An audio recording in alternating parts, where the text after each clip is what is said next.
ഇതാണ് living root bridge. ഇത് വേരുകളാണ്. ഈ വേരുകൾ കൊണ്ട് തന്നെ ഒരു ബ്രിഡ്ജ് രൂപപ്പെടുത്തിയിരിക്കുകയാണ്. ഇതിൻ്റെ അടിയിൽ മറ്റൊന്നുമില്ല. ഈ ബ്രിഡ്ജ് ഈ വേരുകളാണ്. ഈ ബ്രിഡ്ജുകളുടെ എല്ലാം നമുക്ക് ഭയമില്ലാതെ നടക്കാം. നല്ല സ്ട്രോങ് ആയിട്ടുള്ള ഒരു ബ്രിഡ്ജാണ്. മേഘാലയയിലെ കിഴക്കൻ ഖാസി മലകളിലുള്ള നോവറ്റ് ഗ്രാമത്തിലെ നോവറ്റ് ലിവിങ് റൂട്ട് ബ്രിഡ്ജിന് 200 വർഷങ്ങൾ പഴക്കമുള്ളതായി കണക്കാക്കപ്പെടുന്നു. ഫൈക്കസ് എലാസ്റ്റിക് മരത്തിൻ്റെ വേരുകളാണ് ഈ പാലത്തെ ബലപ്പെടുത്തുവാൻ ഉപയോഗിക്കുന്നത്. ഇതിനെ ഇന്ത്യൻ റബ്ബർ മരം എന്ന് വിളിക്കുന്നു. ഇത് ആൽമരത്തിൻ്റെ വർഗത്തിൽപ്പെട്ട ഒരു മരമാണ്.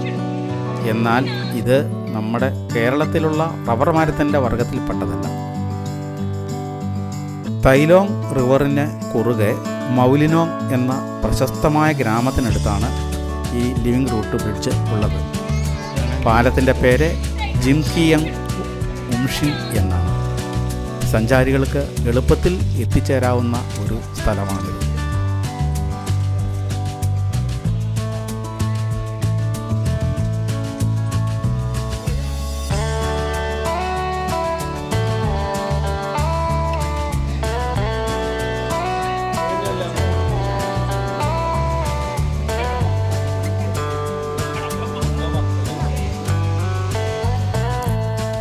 മേഘാലയയിലെ ലിവിങ് റൂട്ട് ബ്രിഡ്ജ് പ്രകൃതിദത്തമായ ഒരു പാലമാണെന്ന് പറയാം.